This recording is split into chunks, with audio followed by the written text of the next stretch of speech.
मेरा नाम है मोहित और आपका स्वागत हमारे यूट्यूब चैनल हिस्ट्री चैंपियन में। तो जैसा कि आप जानते हो, आपका जो पेपर होने वाला है फाइनेंशियल अकाउंटिंग, उससे संबंधित जितने महत्वपूर्ण प्रश्न है सारे के सारे मैं आपको करवाने वाला हूं। उसका जो अगला महत्वपूर्ण प्रश्न है, लेखांकन की अवधारणाओं और परंपराएं क्या है, और प्रमुख लेखांकन की आपके सामने अवधारणाएं व परंपराओं को संक्षेप में वर्णन कीजिए। तो लेखांकन के आपके सामने अकाउंटिंग कॉन्सेप्ट और कन्वेंशंस के बारे में अपन जानेंगे। काफी ज्यादा महत्वपूर्ण प्रश्न है, तो चलिए शुरू करते हैं। साथ के साथ अगर ये पीडीएफ फ्री में प्राप्त करना चाहते हो, आपको हमारे टेलीग्राम चैनल पे देखने को मिल जाएगी। टेलीग्राम चैनल का लिंक आपको कहां पर दे रखा है, डिस्क्रिप्शन में दे रखा है। लेकिन लिंक मिलेगा तभी जब आप चैनल को सब्सक्राइब कर दोगे। तो सभी बच्चों से रिक्वेस्ट है, चैनल को सब्सक्राइब कर देना। डिस्क्रिप्शन का लिंक, टेलीग्राम का लिंक डिस्क्रिप्शन में दे रखा है, वहां से जाकर आप टेलीग्राम ज्वाइन कर लेना और ये पीडीएफ वो पढ़ लेना और रिविजन कर लेना अच्छे से।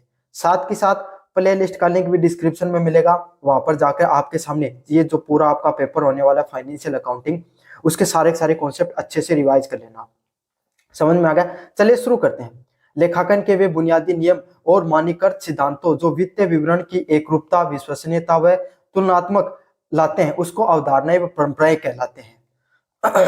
मीन्स अगर आप देखो, कोई भी इंसान है ना, अकाउंटिंग से संबंधित चीजें हैं, जितनी भी चीजें, कोई भी आपके सामने लेखांकन में क्या होता है, अगर आप कोई गल्ले पर बैठे हो किसी दुकान, भाई आपके पापा की दुकान है ना, किसी भी चीज की दुकान मान लो, लगभग आपके सामने, अपन छोटे शहरों से आते हैं, तो यहाँ आपके सामने कैसी दुकान है, परचून की दुकान मान लो, जो आपके सामने जो गाँव में जो नॉर्मल घर में जो सामान चाहिए उसकी दुकान है।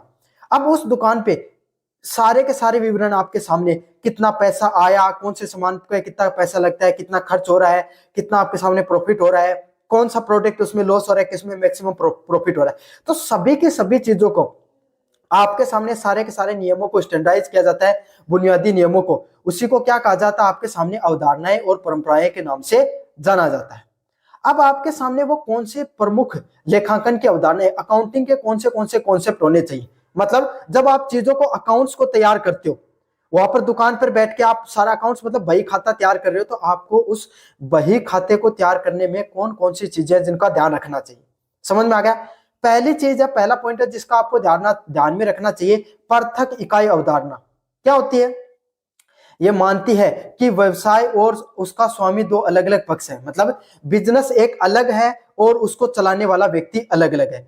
पूंजी को व्यवसाय का दायित्व माना जाता है। मतलब सीधी सीधी बात यही है, भाई बिजनेस है ना, काफी लोग क्या मान लेते हैं कि भाई मैं हूं ना तभी ये बिजनेस चल सकता, वरना नहीं चल सकता। ये आपकी एक प्रकार की गलतफहमी है। बिजनेस है ना, एक मतलब वो होता है ना कि पोस्ट हमेशा सेम रहती है, लोग आते जाते रहते हैं। समझ में आ गया? जैसे जज बन गए आप, तो जज की पोस्ट तो आज से 50 साल पहले, 100 साल पहले भी थी, बस वहां पर अलग अलग लोग आकर चलते चले गए। समझ में आ गया? आप जज इतने दिन के लिए हो उस पोस्ट पर जितने दिन का आपका कार्यभार है। तो इसी तरीके से व्यवसाय भी होता है। व्यवसाय सदैव रहता है और उसके स्वामी हमेशा बदलते रहते हैं। और असली दायित्व किसका होता है? इस व्यवसाय का पूंजी का। मतलब पूंजी है वही व्यवसाय को चलाती है। प्रॉफिट निकाल पा रहे हो तो व्यवसाय के आप सही से चला पाते हो, वरना नहीं चला पाओ। समझ में आ गया आपके सामने? तो आपको यह समझना बहुत जरूरी होता है, अकाउंट्स को तैयार करने के वक्त व्यवसाय अलग है और उसका स्वामी अलग होता है। मुद्रा मापन अवधारणा, केवल उन्हीं लेन देन के रिकॉर्ड किया जाता है जिसमें पैसे को व्यक्त किया जाए, मानवीय भावनाएं या कौशल का रिकॉर्ड नहीं रखा जाता। जब आप अकाउंट्स को तैयार करते हो, भाई आप बही खाते को तैयार करोगे, तब आप क्या लिखोगे उसमें कि भाई पार्ले जी के 10 बिस्कुट आए, है ना, नमकीन है वो इतनी आई आपके सामने, जो काजू बादाम चीनी जो जो प्रोडक्ट है उन्हीं का रिकॉर्ड रखोगे। कितना आपके सामने हर दिन कितना कितना पैसा आया, कितने कितने पैसे का प्रोडक्ट खरीदा, कितना प्रॉफिट हुआ, कितना एम्प्लॉय को देना है, हमें कितना रखना है, इन सब चीजों का रिकॉर्ड रखते हो। कभी ये देखते हो कि भाई मेरी दुकान पे रामू काका काम करते हैं, अब रामू काका का मन ना लगे काम करने में, तो ये लिखते हो आपके सामने। या फिर जब मैं आपके सामने सिगरेट बेचता हूं, जब मैं आपके सामने तंबाकू के प्रोडक्ट बेचता हूं, मेरे को अच्छा नहीं लगता है, यह कभी लिखा आपने? इन सब चीजों को कभी भी नहीं लिखा जाता है। मानवीय भावनाओं को और कौशल का रिकॉर्ड नहीं होता उसमें, उसमें सिर्फ लेन देन का रिकॉर्ड देखने को मिलता है। अगले वाला पॉइंट है निरंतरता का अवधारणा। यह मानता है कि व्यवसाय अनिश्चित काल तक चलता रहता है, इसलिए संपत्तियों की लागत मूल्यों को दिखाती है। इस बात का क्या अर्थ है कि व्यवसाय, कोई भी व्यवसाय आपने शुरू किया, वो बहुत ज्यादा लंबे समय तक चलता रहता है। समझ में आ गया आपको? इसीलिए जो जो प्रोडक्ट आपने खर्च, जो जो चीज आप खरीदते हो, भाई आपने कोई दुकान बनाई अपनी, है ना, या आप व्यवसाय जो दुकान के अंदर क्या क्या सामान ला रहे हो वही उसके मूल्यों या लागत मूल्यों के नाम से जाना जाता है। जहां जहां पर आपने पैसे खर्च किया वो उसके क्या किस रूप में दिखाया जाता है, लागत मूल्य में। परचूने की दुकान पे आपने क्या करोगे भाई, बेचने के लिए सामान भी तो खरीद कर लाओगे नमकीन की पैकेट खरीद कर लाए, पार्ले जी के बिस्कुट खरीद कर लाए, चीनी चाय जितनी चीजें होंगी वो सब क्या होती है आपके सामने उन संपत्तियों की लागत मूल्य के नाम से जाना जाता है। द्वितीयक अवधारणा, हर लेन देन के दो पक्ष होते हैं, डेबिट और क्रेडिट। यह सूत्र क्या होता है आपके सामने, capital plus liability is equal to asset. मतलब आपके पास कितना, आपके पास पैसा था उसमें से कितना आप उसमें से आपका खर्च हो रहा है। जैसे आपने क्या किया, आपने ना समझ लो 1,000 रुपए का सामान लेकर आए, समझ में आ गया आपके सामने, उसमें से आपका क्या हुआ, आपने 1,500 रुपए का सामान बेच दिया 50% प्रॉफिट के साथ। लेकिन उसमें क्या हुआ, 500 रुपए का तो रॉ मटेरियल लेके आए थे, उसमें आपके सामने क्या लग गया, 100 रुपए का बिजली का बिल लग गया, है ना, 100 रुपए का पानी का बिल लग गया, प्लस आपने क्या किया 200 रुपए क्या किया आपने इसमें से टैक्स वगैरह, और आपने जो मजदूर वगैरह आपके सामने वर्कर जितने लगे उनको दे दिए। तो आपके तो कुल प्रॉफिट कितना रहा, सिर्फ 100 रुपए का रहा। समझ में आ गया। तो कैपिटल 100 आपने कितने की लगाई, 1,000 की, है ना, और 100 प्लस आपके सामने 200 ये भी ऐड होंगे, ये कितने 400, इनको लाइबिलिटीज के नाम से जाना जाता है। टोटल आपका एसेट है 400 रुपए का। अब आपको इसमें कितने का बेचेगा उसको प्रॉफिट के नाम से जाना जाता है। समझ में आ गया। कैपिटल 1,000 रुपए आपने सामान खरीदा था, लाइबिलिटीज मतलब 400 रुपए की, उस पर टैक्स लग गया, पानी का बिजली का और वर्कर को देना था, ये 400 रुपए की उस पर लाइबिलिटीज लगी। अब टोटल कितने का 1,400 रुपए का एसेट बना, उसमें से आपने 1,500 का बेचा, आपको कितने का प्रॉफिट हो गया, 100 रुपए का प्रॉफिट हो गया। समझ में आ गया। एसेट समझ में है ना, 1,400 रुपए का एसेट किस तरीके से तैयार हुआ ये आपको समझ में है ना। इसको द्वितीयक अवधारणा के नाम से जाना जाता है। लेखांकन की अवधि, लाभ हानि मापने के लिए व्यवसाय के जीवन को छोटे छोटे अंतरालों में वर्षों में बांटा जाता है। मतलब आपको कितना लाभ हो रहा है, कितनी हानि हो रही है, इन सब चीजों को नापने के लिए आपको क्या करना, छोटे छोटे कालखंड में नापते हो। जैसे हर बिजनेस का अलग अलग टाइप होता है। अब आपका परचूनी की दुकान है, उसका तो हर दिन आप हिसाब निकाल सकते हो, मेरे को प्रॉफिट व लॉस हो रहा है, समझ में आ गया। लेकिन अगर आप किसका काम करते हो, रियल एस्टेट का काम करते हो, है ना, जो ये जो होते हैं ना, जो घर वगैरह दिखाने का काम करते हैं, प्लाट वगैरह काटने का काम करते हैं, उनका डेली प्रॉफिट कैसे निकालो कि भाई आज प्लाट खरीदा, आज ही थोड़ी बेच सकते हो आप, इसमें नहीं बिकता है। उनमें साल के हिसाब से, महीने के हिसाब से आप क्या निकालते हो, प्रॉफिट व लॉस निकालते हो। तो प्रॉफिट व लॉस हर बिजनेस के हिसाब से अलग अलग होता है। हर जो बिजनेस होता है उसमें जो प्रॉफिट आपके सामने उसका कालखंड अलग अलग हो सकता है। अगला है प्रमुख लेखांकन परंपराएं, अकाउंटिंग कन्वेंशन क्या होता है। ये प्रथाएं लंबे समय से व्यवहार में आने के कारण मानक बन गई है। मतलब बहुत लंबे समय से आपके सामने यही आपके सामने परंपराएं चली जा रही हैं, इसलिए क्या बन गया आपके सामने, यही अकाउंटिंग के मानक बन गई है।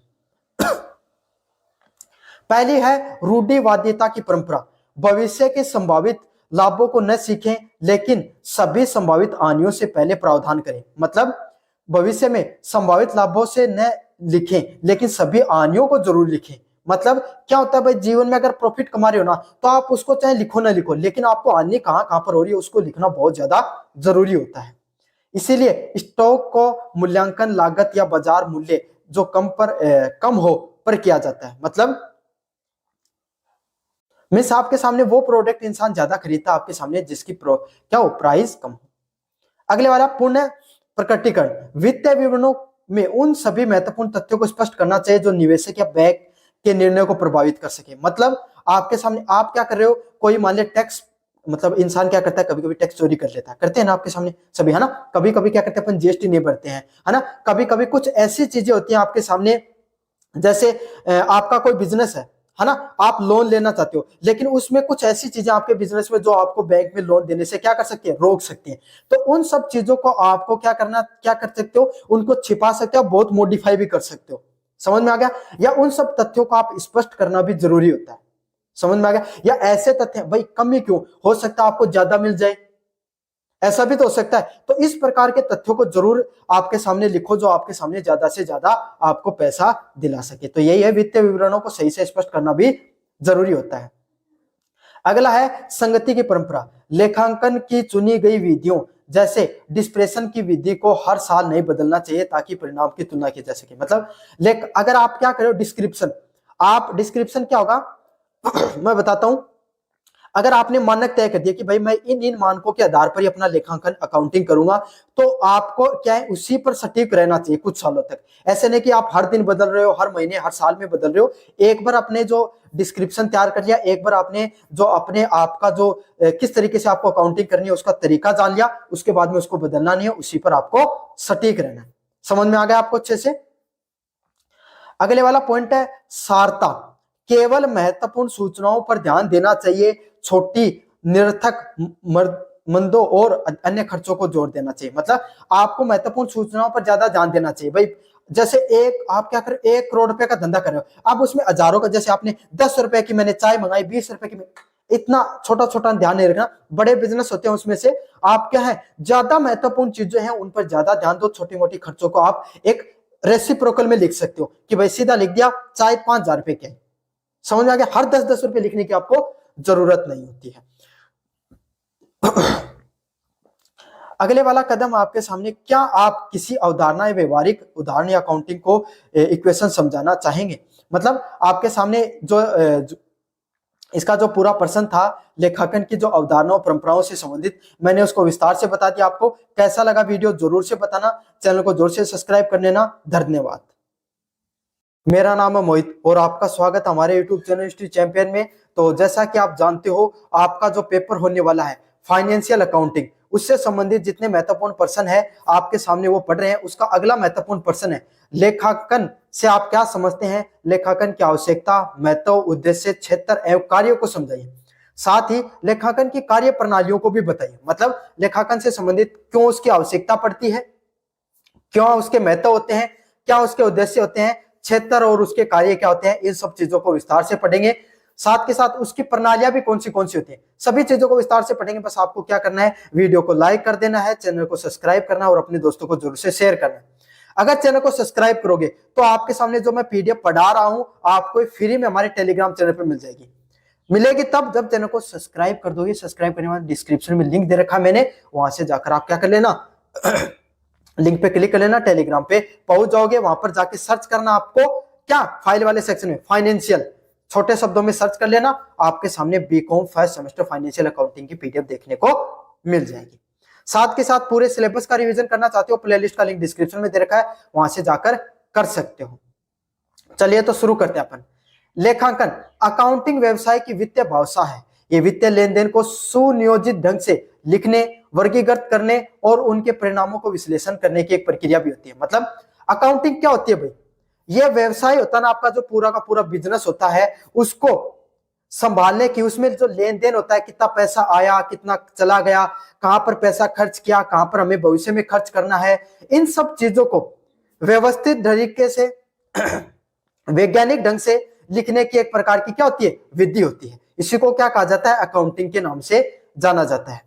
इसको वर्गीकृत करने और इनको विश्लेषण करने की भी प्रक्रिया होती है। मतलब सिर्फ लिखने की कला नहीं होती है, बल्कि उन सब पैसों को कहां पर खर्च करना है, क्या करना है, उन सब चीजों के परिणामों को विश्लेषण करने की भी कला को क्या कहा जाता है, अकाउंटिंग के नाम से जाना जाता है। आगे बढ़े, आपके सामने लेखांकन के अर्थ एवं परिभाषा क्या होती है।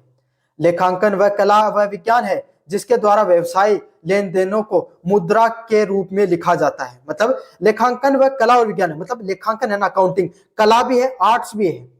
क्यों? क्योंकि आप क्या करते हो, चीजों को आपको उसमें क्या करते हो, किस प्रकार से लिखना है इसका पता होना जाता है। और विज्ञान इसीलिए है कि किस विश्लेषणात्मक ढंग से कैसे आपके सामने उनको रिप्रेजेंट करते हो, उसको वैज्ञानिक ढंग से भी देखने को मिलता है। तो विश्लेषण भी करते हो, साथ के साथ उसमें कुछ सिद्धांत, कुछ नीति नियम, पुराने जो प्राचीन नियम है वो लगते हैं, कुछ आपके सामने सिद्धांत लगते हैं।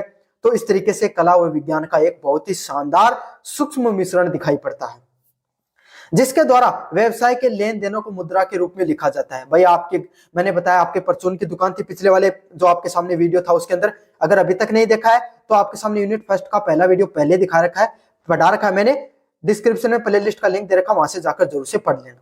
तो लेखांकन में क्या होता है, जब लेन देन को मुद्रा के रूप में लिखा जाता है, उसका वर्गीकृत किया जाता है और अंत में लाभ हानि व वित्तीय स्थिति को ज्ञात करके सारांश तैयार किया जाता है। मतलब लेन देन, कितना लेन देन हुआ आपके सामने, उसको किस रूप में लिखेंगे, कितनी मुद्रा आई, कितनी मुद्रा गई, और फिर आपने कितना पैसा अपने खर्च किया, कितना अपने पास एसेट है, कितना आपने उसको प्रोडक्ट को सेल किया, कितना बाय किया था, सब चीजों से अपन प्रॉफिट लॉस वगैरह निकालते हैं।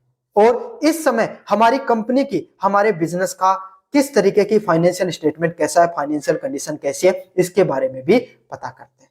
ये सब चीजें कहां से पता की जाती है? लेखांकन के माध्यम से की जाती है।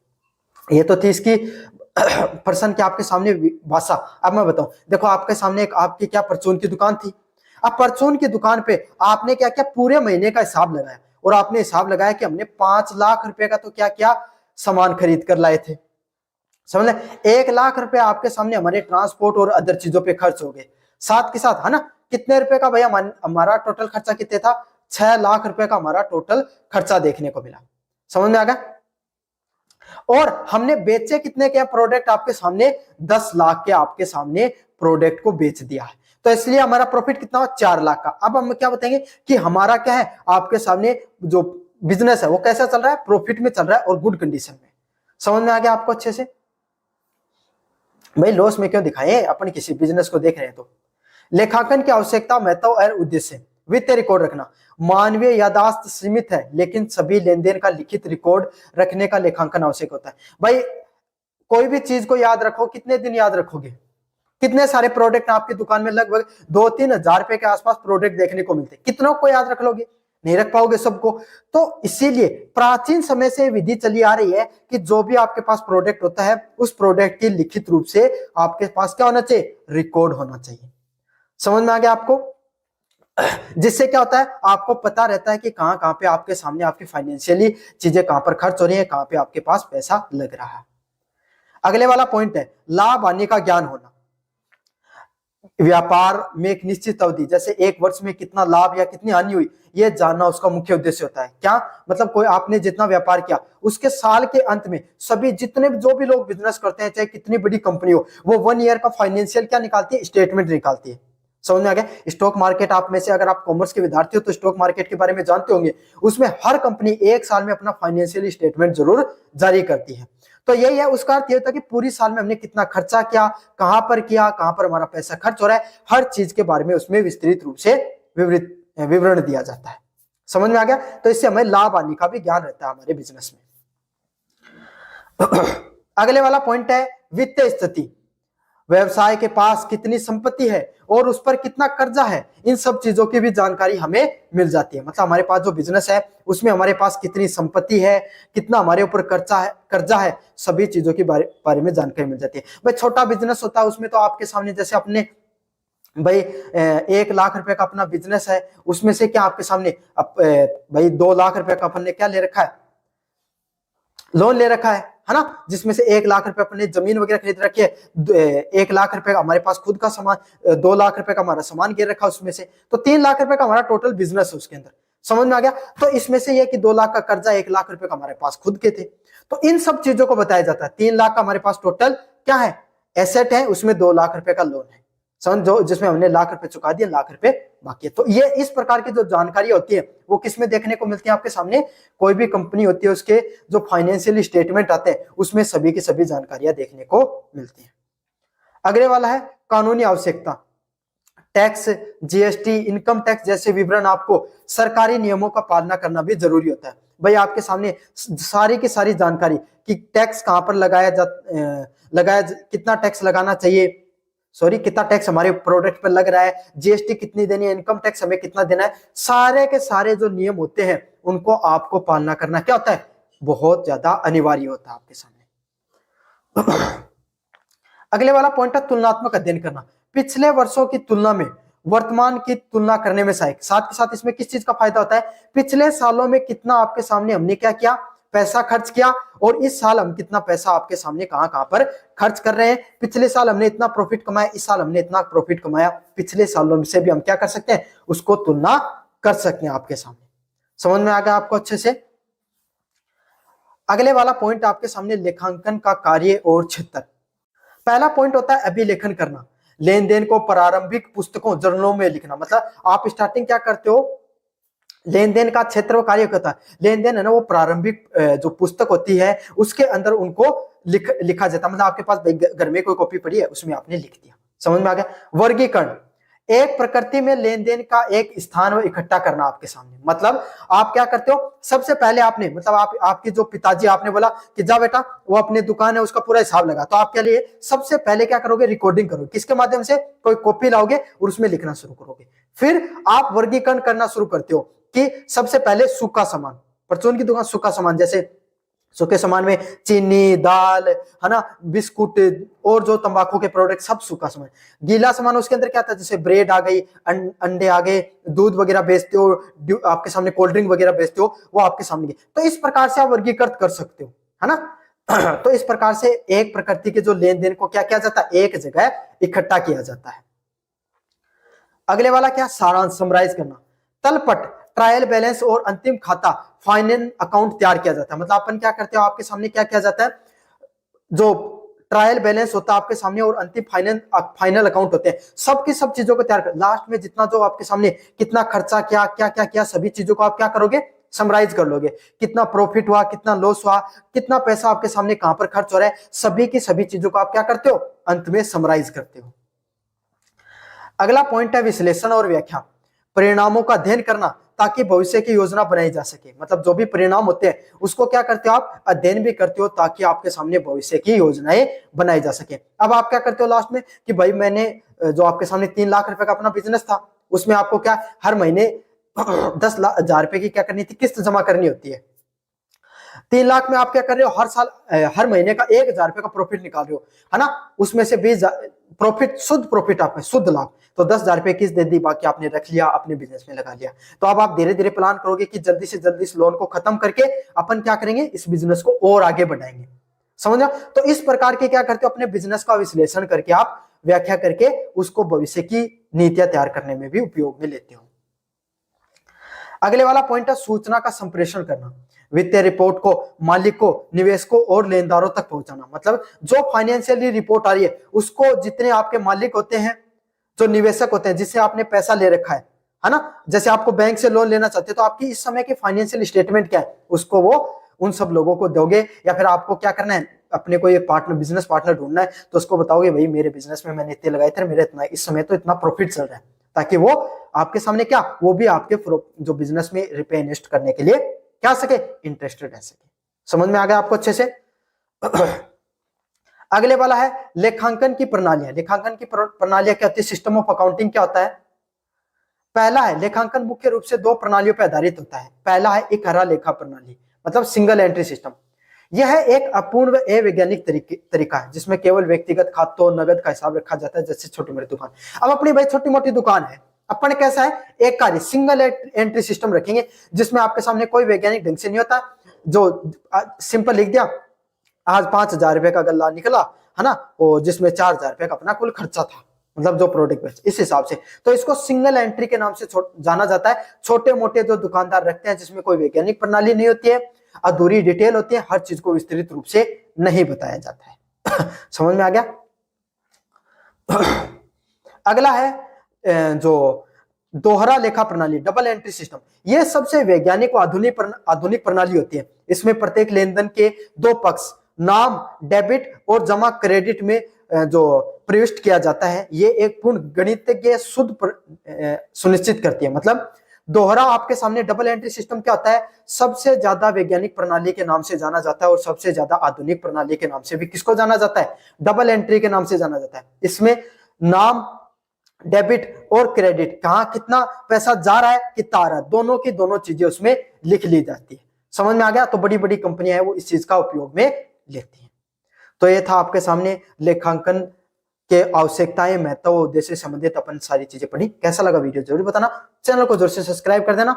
धन्यवाद बच्चों, मेरा नाम है मोहित और आपका स्वागत हमारे यूट्यूब चैनल चैंपियन में। तो जैसा कि आप जानते हो, आपका जो पेपर होने वाला है फाइनेंशियल अकाउंटिंग का, उससे संबंधित जितने महत्वपूर्ण पर्सन है सारे सारे अपन पढ़ने वाले हैं। उसका जो अगला महत्वपूर्ण पर्सन है ट्रायल बैलेंस क्या होता है, तुलन पत्र क्या होता है और इसको तैयार करने के क्या उद्देश्य होते हैं, इसके बारे में विस्तार से बताइए तथा वे त्रुटियां समझाइए जो तुलन पत्र को प्रभावित करते हैं तथा उसको प्रभावित नहीं करते हैं। तो ट्रायल बैलेंस क्या होता है भाई, आपके सामने तुलन पत्र क्या होता है, उसके क्या उद्देश्य से इसको तैयार किया जाता है, उसमें क्या कमियां होती हैं और वो कौन सी चीज़ें जो उसको प्रभावित कर सकते हैं या फिर नहीं कर सकते हैं, उसके बारे में आपको विस्तार से बताना है। तो आज अपन जानेंगे ट्रायल बैलेंस के बारे में और उसके जितनी भी जो चीज़ें होती हैं उसके बारे में अपन विस्तार से जानेंगे भाई। तो चलिए शुरू करते हैं आपके सामने वीडियो को।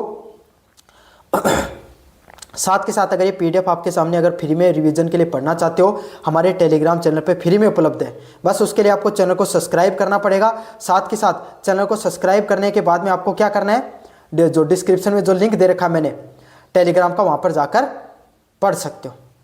तो चलिए शुरू करते हैं। आपके सामने तुलन पत्र खाता बही के सभी खातों के नाम, डेबिट और जो क्रेडिट शेषों की एक सूची होती है। मतलब ट्रायल बैलेंस एक ऐसा चीज होती है जहाँ पे डेबिट और क्रेडिट दोनों की दोनों चीजें हैं वो जो वहाँ पर लिखी रहती हैं। इसे एक निश्चित विधि में तैयार किया जाता है, एक निश्चित तिथि में तैयार किया जाता है ताकि ये सुनिश्चित किया जा सके कि लेखांकन के नियमों का पालन सही ढंग से हुआ है या नहीं हुआ है। मतलब अकाउंटिंग जो आपने की है वो सही से हुई है नहीं हुई है, उसके लिए आपके सामने जो ट्रायल बैलेंस का तैयार किया जाता है जिसमें हर चीज़ लिखी जाती है, डेबिट और क्रेडिट, कितना आपने पैसा आया कितना गया, उन सब चीज़ों को आपने हर चीज़ उसमें विस्तार से लिखा जाता है। तुलन पत्र को तैयार करने के क्या क्या उद्देश्य होते हैं, पहला, गणितीय शुद्धता की जांच करना। इसका मुख्य उद्देश्य ये देखना होता है कि भाई जो खाता बही के डेबिट व क्रेडिट पक्षों का योग समान है। मतलब ये डबल क्रॉस चेक करने के लिए किया जाता है। मतलब एक तरफ तो आपने बही खाता तैयार किया, दूसरा इसको तैयार कर लिया, तो इससे क्या होता है भाई दोनों पक्षों की जांच कर लो कि जो आपने अकाउंटिंग की है वो सही से किया है नहीं किया है, त्रुटि है तो कहाँ पर है। समझ में आ गया आपके सामने। इसी को ट्रायल बैलेंस के नाम से जाना जाता है। अगले वाला पॉइंट है अंतिम खाता तैयार करना। यह व्यापारिक एवं लाभ हानि खाते और तुलन पत्र बैलेंस शीट बनाने के लिए आधार प्रदान करता है। मतलब यह क्या करता है, आपके सामने व्यापारिक एवं लाभ हानि के जो खाते होते हैं और जो तुलन का पत्र होता है, बैलेंस शीट होता है, उसको तैयार करने का क्या करता है, आपके सामने आधार प्रदान करता है। समझ में आ गया। तो इसमें कहाँ आपको लाभ हो रहा है, कहाँ पर हानि हो रही है, कहाँ पर बैलेंस शीट है, उन सब चीज़ों को तैयार करने में क्या करता है, आपके सामने अंतिम खाते को तैयार करने में बहुत ज़्यादा मददगार सिद्ध होता है। समझ में आ गया। हर चीज़ बैलेंस शीट पर आप हर चीज़ समझ सकते हो। समझ में आ गया कि कहाँ पर क्या लाभ है, कहाँ पर आपको बिजनेस में आनी है। आपकी 4 जगह दुकान चल रही है, कौन सी दुकान आनी में है, कौन सी आपकी प्रॉफिट में है, कौन सा प्रोडक्ट आपको ज़्यादा प्रॉफिट दे रहा है, कौन सा लॉस में चल रहा है, कौन से का प्रोडक्शन ज़्यादा करना, हर चीज़ के बारे में आपको विस्तार से पता चल जाता है। अगले वाला पॉइंट है खातों का सारांश।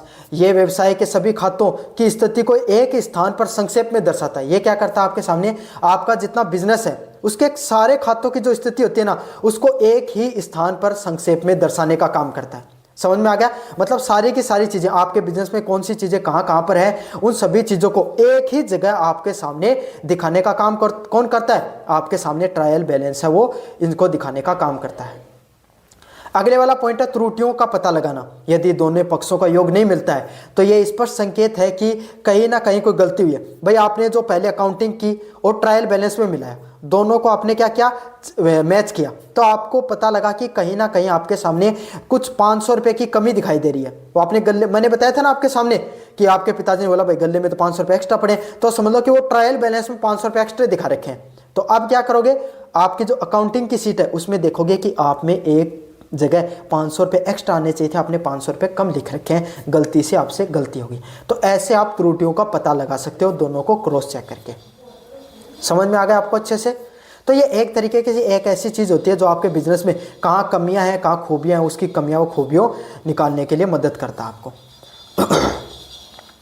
अगले वाला पॉइंट है तुलन पत्र को प्रभावित करने वाली त्रुटियां, errors affecting the trial balance. ऐसी कौन कौन सी चीज़ें हैं जो आपके सामने आपका जो ट्रायल बैलेंस होता है उसको इफेक्ट करती हैं। ये वे गलतियां हैं जिसके कारण तलपट में दोनों पक्षों का योग बराबर नहीं आता है। वो कौन कौन सी गलतियां होती हैं जो तलपट होता है ना आपके सामने, उसमें दोनों का योग बराबर नहीं होता है। कौन सी होती हैं, एक पक्षीय त्रुटि। एक पक्षीय त्रुटि क्या होती है, किसी लेन देन में केवल एक ही खाते में लिखना। जैसे राम ने 500 रुपये कैश दिया और कैश बुक में लिखे पर राम के खाते में नहीं। मतलब आपने क्या किया, राम ने 500 रुपये आपको दिए, आपने कैश बुक में मतलब तो लिख दिया लेकिन राम के खाते में नहीं दिए। मैं बताता हूं, आपकी क्या राम है ना, राम ने 500 रुपये की उधार कर रखे थे आपके सामने। समझ में आ गया। अब क्या किया आपने क्या कर दिया, आपने अपना जो कितना पैसा आ रहा, उसमें तो आपने 500 रुपये लिख दिए, लेकिन राम का जो उधार खाता था उसमें उसने 500 रुपये दिए, उस जमा किए, वो नहीं लिखा आपने। तो इस प्रकार की एक पक्षीय जो त्रुटि होती है उसको सही करने में ये मदद करता है। समझ में आ गया। अगला है योग की गलती। खाता बही के किसी खाते का जोड़ गलत लगाना, मतलब खाता बही का आपके सामने जो कोई भी खाता होता है उसके जोड़ में अगर आपको कहीं आपके सामने जो गलतियां हो रही हैं उसमें भी आप सही कर सकते हो। जैसे कि आपकी जो कितना कितना कितना पैसा आया है ना, और इधर आपके सामने कहाँ कहाँ आया, दोनों में क्या कर रखा आपने, एक जगह 400-500 रुपए की थोड़ी बहुत ऊंच नीच हो रही है, थोड़ा कम बेसी निकल रहा है, कम आपके सामने पैसा आ रहा है, तो आपके सामने क्या कर सकते हो, आपके सामने कहीं जो जोड़ने में गलती कर रखी है, कहीं लिखने में गलती कर सकती है। काफ़ी बार क्या होता है आपके सामने कैलकुलेशन में भी आप गलती कर देते हो। तो खाते बही में आपके सामने जब जोड़ तोड़ में गलती होती है उसके बारे में भी यहाँ से पता चल जाता है। अगला है गलत पक्ष की प्रविष्ट करना। डिबेट की खाते को क्रेडिट पक्ष में लिख देना। काफी बार अपन क्या कहते हैं भाई, कितना पैसा आया, जैसे आपके सामने किराया दिया 1000 रुपया, उसे रेंट अकाउंट के क्रेडिट में लिख दिया। मतलब आपने क्या किया, आपने किराया दिया था 1000 रुपये का, समझ में आ गया। तो वो कहाँ पे था, खर्चे वाले पक्ष में आना चाहिए था, लेकिन आपने लिख दिया कहाँ पर, जहां पर आपको आपकी दुकान में पैसा है उसके लिए गया ना, वो आपके सामने पैसा भाई आपने रेंट का दिया 1000 रुपये, खर्च कर दिया, लेकिन आपने कहां पर लिख दिया उसको, प्रॉफिट वाले में या फिर आने वाले में लिख दिया आपके सामने। समझ में आ गया। तो इस प्रकार से आप क्या कर देते हो, क्रेडिट डेबिट वाली को आपके सामने क्रेडिट वाले में काफी बार लिख दिया जाता है, क्रेडिट वाले को काफी बार डेबिट वाले में लिख दिया जाता है। तो इस प्रकार के जो गलत त्रुटियां लिख दी जाती हैं, गलत अकाउंटिंग हो जाती है, उसमें भी ये मदद करता है। अगला है शेष निकालने में गलती। खाते का बैलेंस निकालते समय घटाने में गलती करना। काफ़ी बार क्या, अगर आप खाते को जब बैलेंस कर रहे हो तो उस समय जो घटाने में भी काफ़ी बार गलतियां की जाती हैं। तो इस प्रकार की चीज़ों को सही करने में भी ये मदद करता है। अगले वाला पॉइंट है तुलन पत्र को प्रभावित न करने वाली त्रुटियां, errors not affecting trial balance. अब ये तो वो सब चीज़ें पढ़ ली जो ट्रायल बैलेंस को क्या कर सकती है, आपके सामने सही कर सकती हैं, मतलब इफेक्ट करती हैं ट्रायल बैलेंस और आपके सामने अकाउंटिंग में, दोनों में अंतर देखने को मिलेगा। अब अपन देखेंगे वो कौन कौन सी चीजें जो ट्रायल बैलेंस को आपके सामने इफेक्ट नहीं करती हैं। कौन सी नहीं करती हैं, ये गलतियां होने के बावजूद तलपट का योग मिल जाता है, इसलिए उन्हें पकड़ना कठिन होता है। मतलब ये गलतियां होने के बावजूद तटपल का, मतलब ऐसी कौन सी है, ये कुछ ऐसी गलतियां होंगी जो आपने गलतियां की भी हैं, लेकिन आपने दोनों जगह ट्रायल बैलेंस भी बना दिया, अकाउंटिंग भी मिला ली, दोनों सही है, लेकिन गलती फिर भी हो रखी है, पकड़ में नहीं आ रही है। समझ में आ गई। तो ये उस प्रकार की गलतियां हैं, उसको देखेंगे अपन कौन कौन सी गलतियां हो सकती हैं। आपसे सीख लो अच्छे से, आपको भी बिजनेस करना है फिर आगे जाकर। भूल की त्रुटि, एरर ऑफ एमिशन। किसी लेन देन को प्रारंभिक पुस्तकें जर्नल में लिखना ही पूरी तरीके से भूल जाना। ना तो आपने पैसे को आया वो लिखा, ना आपने पैसे को कहां पर दिया। जैसे आपने क्या किया, 2000 रुपये का माल खरीदा, कहीं नहीं लिखा कहां पर खरीदा है, समझ में आ गया। तो आपके सामने, और वो बेच दिया उसके बारे में भी नहीं लिखा। तो इस प्रकार की गलती होगी आपके सामने, भूल की गलती हो गई, आपने लिखा ही नहीं उसको, कहां पर पैसा आया है, कहां पर गया है, इस प्रकार की गलती हुई है। तो आप क्या कर सकते हो, उसको कहीं पर उसके बारे में जिक्र नहीं होता है, तो वो कैसे आएगा, ना तो ट्रायल बैलेंस में आएगा, ना आपके सामने बैलेंस शीट में देखने को मिलेगा। अगला लेखन की त्रुटि, गलत खाते में सही राशि लिख देना। श्याम को 1000 रुपये मिले पर उसने राम के खाते में क्रेडिट कर दिए। अब देखो 1000 रुपये तो आए थे वो, लेकिन आपने क्या किया, देकर राम गया, और आपने क्या किया, गलती में श्याम वाला अकाउंट खुल रखा था उधार वाला, उसमें 1000 रुपये जमा कर दिए। तो बैलेंस शीट में तो मिल जाएंगे, 1000 रुपये आ गए, 1000 रुपये आपके पास, इधर भी आपने जमा वाले में लिख दिए, उधार वाले में लिख दिए, जमा वाले दोनों में लिख दिए, लेकिन वो थे तो राम के नहीं थे, तो श्याम के नहीं राम के थे। तो गलती तो हो गई ना आपके सामने, पकड़ में नहीं आएगी। अगले वाला है सैद्धांतिक त्रुटि, लेखांकन के सिद्धांत का उल्लंघन करना। जैसे मशीन खरीदते समय क्रय खाते परचेज अकाउंट्स में लिख दिया, या संपत्ति का खर्च मान लिया गया। मतलब यही है कि आपके सामने काफ़ी बार क्या करते हो, आपके सामने जो सैद्धांतिक गलतियां भी हो जाती हैं। समझ में, मशीन खरीदी लेकिन उसको आपने संपत्ति के खर्चे में लिख दिया, कि जैसे बिजली का बिल जा रहा है ना, किराए का बिल जा रहा है, इस प्रकार के चीज़ों में लिख दिया। लेकिन वो होना कौन से चाहिए था, आपके सामने प्रॉपर्टी अकाउंट्स में होना चाहिए था। आपने लिखा किसमें, लायबिलिटी वाले अकाउंट्स में लिख दिया। समझ में आ गया आपको अच्छे से। ये लायबिलिटी वाला अकाउंट होता है, प्रॉपर्टी वाला, दोनों अलग अलग होते हैं भाई आपके सामने। तो आपको लायबिलिटी वाले में लिखना था, सॉरी, लिखना प्रॉपर्टी वाले में था, मशीन खरीदने वाला, लिखा किसमें आपने, जो लायबिलिटी वाले में। समझ में आ गया? तो इस प्रकार की गलतियां आपको नहीं करनी होती हैं। अगला है क्षतिपूर्ण त्रुटि। जब एक गलती दूसरी गलती के प्रभाव को खत्म कर दे। एक खाते में 1000 रुपये ज्यादा डेबिट हुए, दूसरे में कम कर दिए। अब आपने क्या किया, एक जगह ज्यादा आपको 1000 रुपये देने थे, उसमें ज्यादा लिख दिए, और दूसरे वाले में आपने क्या कर दिया, उसमें भूल गए आप 1000 रुपये लिखना। तो इस प्रकार की जो क्षतिपूर्ण गलतियां होती है वो भी इसमें पकड़ में नहीं आती हैं। समझ में आ गया आपको अच्छे से? तो ये था आपके सामने जो तुलन पत्र बैलेंस शीट होता है उसके बारे में विस्तार से जाना, क्या क्या त्रुटियां हो सकती हैं उसके बारे में विस्तार से मैंने आपको बताया। कैसा लगा वीडियो जल्दी से बताना, चैनल को जरूर से सब्सक्राइब कर देना। धन्यवाद। तो मेरा नाम है मोहित और आपका स्वागत हमारे यूट्यूब चैनल हिस्ट्री चैंपियन में। तो जैसा कि आप जानते हो, आपका जो पेपर होने वाला है फाइनेंशियल अकाउंटिंग का, बीकॉम का, उससे संबंधित जितने महत्वपूर्ण पर्सन है सारे के सारे मैं करवा रहा हूँ। उसका अगला महत्वपूर्ण पर्सन आपके सामने द्विप्रविष्ट प्रणाली, डबल एंट्री सिस्टम क्या है, इसके लाभ हानियों को बताइए तथा एकल जो सिंगल एंट्री सिस्टम से इसकी तुलना कीजिए। मतलब आपको डबल एंट्री सिस्टम और सिंगल एंट्री सिस्टम दोनों की आपको क्या करनी है, तुलना करनी है और उनकी लाभ हानियों को भी बताना है। काफी ज्यादा महत्वपूर्ण पर्सन है। साथ के साथ मैंने पूरा का पूरा आपके सामने सिलेबस रिवाइज करवा रखा फाइनेंशियल अकाउंटिंग का। अगर आप पढ़ना चाहते हो तो डिस्क्रिप्शन का लिंक, जो प्ले लिस्ट का लिंक डिस्क्रिप्शन में दे रखा आपके सामने, वहां पर जाकर सारे के सारे जितने भी पर्सन उनको रिवाइज कर सकते हो, पढ़ सकते हो आपके सामने। और अगर आपके सामने चाहते हो कि मैं इस पीडीएफ को फ्री में पढ़ूं, रिवाइज करके चले जाऊं, इजी लैंग्वेज में सारी पीडीएफ है, तो ये भी आपको मिल जाएगी। बस आपको चैनल को सब्सक्राइब करना पड़ेगा। सब्सक्राइब करते ही आपके सामने जो पीडीएफ है यह आपको हमारे डिस्क्रिप्शन में लिंक दे रखा टेलीग्राम का, वहां पर क्लिक करते हैं टेलीग्राम चैनल पे मिल जाएगी आपके सामने। आपको फाइल वाले सेक्शन में जाकर सर्च करना है फाइनेंशियल, छोटे शब्दों में, वहां पर आपके सामने BCom first semester financial accounting के नाम से पीडीएफ आपको देखने को मिल जाएगी। तो टेलीग्राम को जरूर से ज्वाइन कर लेना। साथ के साथ फ्लिपकार्ट व मंत्रा से कोई प्रोडक्ट खरीदना चाहते हो, इस व्यू प्रोडक्ट वाले ऑप्शन पे क्लिक करके खरीद सकते हो। सबसे ज्यादा डिस्काउंट आपको वहीं पर देखने को मिलेगा। चलिए शुरू करते हैं आपके सामने डबल एंट्री सिस्टम। लेखांकन की सबसे वैज्ञानिक और विश्वसनीय पद्धति होती है। मतलब मैंने इससे पहले वाला वीडियो जिसका लिंक आपके सामने डिस्क्रिप्शन में मिल जाएगा, वो मैंने पढ़ाया था, उसमें बताया था डबल एंट्री सिस्टम क्या होता है। आपके सामने ऐसा सिस्टम होता है जिसमें डेबिट और क्रेडिट दोनों के बारे में बताया जाता है कि कितना पैसा व्यवसाय में लगाया और कितना पैसा व्यवसाय से बाहर चला गया। आपके सामने मतलब कितना आया और कितना आपके सामने बाहर चला गया, दोनों की एंट्री इसके अंदर की जाती है। सबसे ज्यादा वैज्ञानिक और सबसे ज्यादा विश्वसनीय तरीका भी होता है। क्यों? क्योंकि इसमें हर पक्ष के लेन देन के पता रहता है। भाई आप क्या कर रहे हो, आपके पिताजी ने आपको कहा कि बेटा एक काम कर, आज जितने भी आपके सामने जो आपके सामने प्रोडक्ट बेचा जा रहा है उसके बारे में लिखता रहे, वो कितने का था और कितने में बेचा, कितने का था कितने में बेचा। तो ये कौन सी प्रणाली है? डबल एंट्री सिस्टम के नाम से इसको जाना जाता है। समझ में आ गया? पहला क्या होता है, लाभ प्राप्त करने वाला डेबिट और लाभ देने वाला क्रेडिट दोनों के बारे में पता चलता है। दोनों पक्षों के लेखा समान राशि में किया जाता है, दोनों के बारे में विस्तृत रूप से बताया जाता है। इसको क्या कहा जाता है? डबल एंट्री सिस्टम के नाम से जाना जाता है।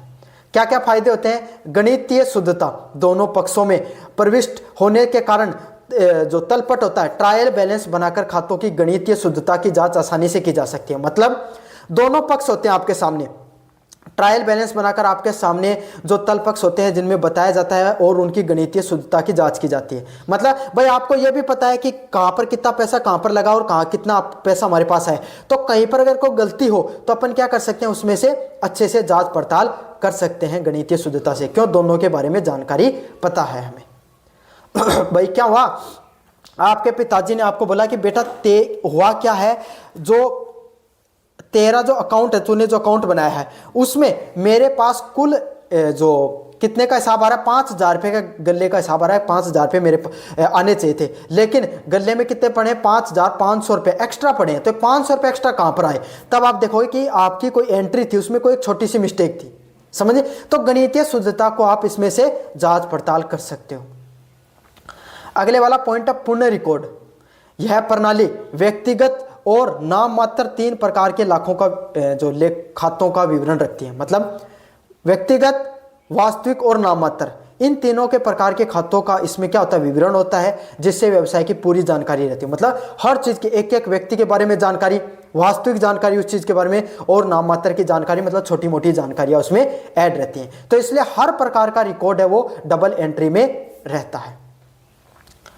लाभ व हानियों की वित्तीय स्थिति, इसके द्वारा व्यवसाय में लाभ व हानि के खाते के बारे में पता चलता है तथा बैलेंस शीट बनाकर वास्तविक जो वित्तीय स्थिति होती है उसके बारे में भी पता लगाया जा सकता है। मतलब इसमें क्या होता है, आपके सामने जो व्यवसाय होता है इसमें लाभ हानि की जो खाता होता है उसके बारे में पता चल जाता है। बैलेंस शीट बनाकर अपन क्या कर सकते हैं, जो वास्तविक वित्तीय स्थिति है उसके बारे में भी पता लगाया जा सकता है। समझ में आ गया आपके सामने। तो हर चीज के बारे में इसमें विस्तार से आपको पता चल जाता है, हर चीज के बारे में। अगले वाला पॉइंट है धोखाधड़ी पर रोक। दो पक्षों में प्रविष्ट होने के कारण गबन या हेरफेर की संभावना कम हो जाती है। मतलब दोनों पक्ष डेबिट व क्रेडिट दोनों प्रकार की चीजों के बारे में लिखा जाता है। तो आपकी दुकान पे रामू काका क्या कर लेते हैं, थोड़ा सा पैसा इधर उधर कर लेते हैं। अब आपने हिसाब लगाना शुरू कर दिया तो आपको पता चल जाएगा। अब वो कर नहीं सकते, कोई एम्प्लॉय है वो नहीं कर सकता आपके सामने। और काफी बार क्या होते हैं जो अकाउंट्स बनाते हैं वो भी कर देते हैं। तो आप क्या कर देते हैं, पहले अपने दोस्तों के साथ घूमने के लिए 500-400 रुपए इधर उधर कर देते। अब नहीं कर सकते, अब आपके पिताजी हर चीज लिख रहे हैं। समझ में आ गया। तो अब आप जो निकाल लेते थे ना पैसे उससे भी बच जाते हो। तो गबन या हेरा फेरी की संभावना भी इसमें कम हो जाती है। डबल एंट्री का ये फायदा होता है। अब इसकी नुकसान क्या होते हैं भाई, इसके क्या डिसएडवांटेज होते हैं। यह प्रणाली समझने में कठिन है और इसे अपनाने के लिए विशेष लेखांकन की आवश्यकता का ज्ञान होता है। भाई सीधी सीधी बात है, अनपढ़ आदमी, कम पढ़ा लिखा आदमी जिसको अकाउंट का कम ज्ञान है, अकाउंट्स का, वो इस प्रकार की तो चीजें कर ही नहीं सकता क्योंकि ये प्रणाली बहुत ज्यादा कठिन होती है और इसको अपनाने के लिए विशेष प्रकार के ज्ञान की आवश्यकता होती है। भाई सीधी बात, आपको एक तो सीए फिर अकाउंट्स को जानने वाला व्यक्ति है जिसको एक्सेल सीट पे काम करना आता है या फिर जिसको अकाउंट्स की नॉलेज है, आप जैसे जो आप वीडियो देख रहे हो ना, आपकी बात हो रही है, आपके इस प्रकार के व्यक्ति की जरूरत होती है। खर्चीली, इसके लिए अधिक संख्या में लेखा पुस्तकों और कुशल कर्मचारियों की आवश्यकता होती है जो छोटे व्यापारियों के लिए महंगा होता है। भाई इसका सबसे क्या होता है आपके सामने, इसमें ना आपको एक एक्सपीरियंस आदमी चाहिए। और अगर आपको कोई ऐप खरीदोगे या फिर आपके सामने एक्सेल सीट पे काम कराओगे, एक व्यक्ति को आपको हायर करना पड़ेगा तभी इस प्रकार के क्या कर सकता है, वो डाटा एंट्री कर सकता है। तो जो छोटे मोटे आपके सामने दुकानदार होते हैं उनके लिए ये आपके सामने पॉसिबल नहीं हो पाती है। क्यों? क्योंकि भाई इतना बड़ा उनका बिजनेस ही नहीं है कि वो एक और व्यक्ति को अकाउंट्स के लिए रख सकें सिर्फ। समझ में आ गया। अगले वाला है लिपिक त्रुटियां। यदि कोई लेन देन पूरी तरीके से छूट जाए, गलत खाते में लिख दिया जाए तो तलपट उसका पता नहीं लगा पाता है। इसमें क्या होता है, अगर कोई गलती से अगर कोई हिसाब छूट जाए या आपके सामने लिख दिया जाए, ज़्यादा लिख दिया जाए, तो उसमें आप पता नहीं चल सकता क्योंकि लास्ट में बेस्ट जो नीचे अपन तो सब फाइनल रिजल्ट बनाते हैं, लास्ट में फाइनल अकाउंटिंग करते हैं कि कितना पैसा है कितना गया। तो उसमें अगर कोई एक्स्ट्रा है, कम ज़्यादा है, तो उसको अगर double entry cross entry check नहीं हो तो आपके सामने पता नहीं लगाया जा सकता। अगर सिंगल आपके हिसाब लगा रहे हो तो उसमें तो कभी पकड़ में नहीं आएगा। हाँ, 2 बार चेक करते हो तब पता लगाया जाएगा। अब इसको सिंगल एंट्री से आपको तुलना करनी है। अब ये मत सोचना कि तुलना कर रहे हैं, इससे आपको सिंगल एंट्री के बारे में भी बता रहा हूं, सिंगल एंट्री क्या होती है। समझ में आ गया। तो इसको सिंगल एंट्री के बारे में भी पता चल जाएगा और डबल एंट्री के बारे में आपको और ज्यादा ज्ञान हो जाएगा। तुलना की बात करें, द्विपृष्ठिक प्रणाली में क्या होता है, प्रत्येक लेन देन के 2 पक्षों का लेखा देखने को मिलता है। मतलब आपके सामने जो प्रत्येक पक्ष होता है ना, उनके दोनों पक्षों के लेन देन के बारे में आपको पता चल जाता है। सिंगल एंट्री प्रणाली में क्या देखने को मिलता है आपके सामने, केवल एक पक्ष या कुछ मामलों में ही आपको कोई जानकारी मिलती है। मतलब अब सिंगल एंट्री क्या होती है, भाई आपने क्या कहा, आपके पिताजी को इतना ज्यादा ज्ञान नहीं है और छोटा सी दुकान है, आपको आपकी गांव में दुकान है, तो वो क्या लिखते हैं, दिल्ली। भाई आपके सामने आज 5,000 रुपये का पन्ने गल्ला लेकर आए और आज सुबह मैं 3,000 रुपये का सामान लेकर आया था। इस दिल्ली का वो कितने का आपके सामने सामान बेचा, इधर कितने रुपए का वो दिल्ली सामान लेकर आ रहे हैं, लास्ट में महीने के अंत पे वो हिसाब कर लेते हैं। इस प्रकार के सामने आपके सामने जो एंट्री की जाती है उसको क्या कहा जाता है, एकल प्रविष्टि प्रणाली के नाम से जाना जाता है। समझ में आ गया। जहां पर एक ही पक्ष के चीजों को किया जाता है। तुलना के आधार पर देखें आपके सामने मतलब वैज्ञानिकता के आधार पर देखें आपके सामने, यह पूर्ण वैज्ञानिक व आधुनिक विधि है। भाई डबल एंट्री सिस्टम क्या है, डेबिट व क्रेडिट दोनों प्रकार की चीजों को लिखा जाता है। आज के समय की आधुनिक और वैज्ञानिक विधि है ये वाली। आपके सामने जो इसकी बात करें जो एक सिंगल एंट्री सिस्टम है, ये किस प्रकार की आपके सामने, ये भाई पूरी अवैज्ञानिक भाषा, अवैज्ञानिक प्रणाली है। ये पूर्ण रूप से वैज्ञानिक नहीं है, ये आपके सामने अवैज्ञानिक पद्धति है जिसमें कच्चा कच्चा हिसाब रखा जाता है आपके सामने, मोटा मोटा। वो आपने सुना कि मोटा मोटा हिसाब रखा गया है, तो ये मोटा मोटा हिसाब होता है आपके सामने। समझ में आ गया? आपके साइड में क्या बोलते हैं वो आपके हिसाब से देख लेना। हमारे हिसाब से मोटा मोटा क्या होता है, रफ काम करना, मतलब छोटा मोटे चीज़ों के बारे में लिख लिया। व्यक्तिगत, वास्तविक और नाम मात्र खाते रखे जाते हैं, मतलब हर प्रकार के खातों को रखा जाता है। हर व्यक्ति के खातों का नाम है ना, वास्तविक खाता और नाम मात्र का खाता, सब कुछ लिखा जाता है।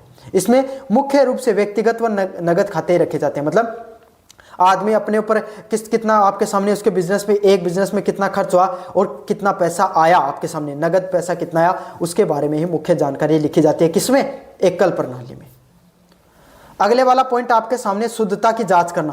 तलपट बनाकर शुद्धता की जांच की जा सकती है। समझ में आ गया? तलपट बनाकर आपके सामने, बेस बनाकर आपके सामने क्या कर सकते हो, शुद्धता की जांच कर सकते हो। इसमें काफी बार क्या छोटी छोटी चीजों का भी हिसाब हो जाता है, तो बहुत लंबा चौड़ा हिसाब होने के कारण काफी बार क्या शुद्धता की जांच करना लगभग असंभव सा हो जाता है। मतलब शुद्धता की जांच करना काफी कठिन है, असंभव नहीं, काफी कठिन है इसमें शुद्धता की जांच करना। अगले वाला पॉइंट है उपयोगिता। बड़े व्यवसाय और कंपनियों के लिए अनिवार्य है। भाई बड़ी कंपनियां तो आपके सामने हमेशा इस प्रकार के व्यवसाय को अपने व्यवसाय में डबल एंट्री सिस्टम रखती हैं। क्यों? क्योंकि तो उन्हें तो भाई बताना होता है आपके सामने, जो बिजनेस और व्यापारी होते हैं उनको, कि हमने कहाँ कहाँ पर पैसा खर्च किया। तो बड़े जो कंपनियां होती हैं, व्यवसाय होते हैं, वो इस प्रकार की चीज़ें जरूर रखते हैं। केवल छोटे व्यापारी और पेशेवर ही इसके लिए उपयुक्त होते हैं। सिंगल एंट्री बड़ी कंपनी वाले इस प्रकार की चीज़ों को नहीं रख सकते हैं। सिंगल एंट्री उनको पूरा हिसाब रखना पड़ता है, उनको डबल एंट्री रखनी पड़ती है। अगर आपकी छोटी परचून की दुकान है आप रख सकते हो, आपने एक पूरा मार्ट बना दिया, आपको डबल एंट्री रखनी पड़ेगी। समझ में आ गया आपको अच्छे से? तो ये अपन ने आपके सामने अपन ने जो डबल एंट्री सिस्टम और सिंगल एंट्री सिस्टम दोनों को समझा, दोनों की लाभ हानियां जानी और उनकी आपके सामने तुलना भी करके मैंने पढ़ा दिया है। कैसा लगा वीडियो जोर से बताना, चैनल को जोर से सब्सक्राइब करना। धन्यवाद।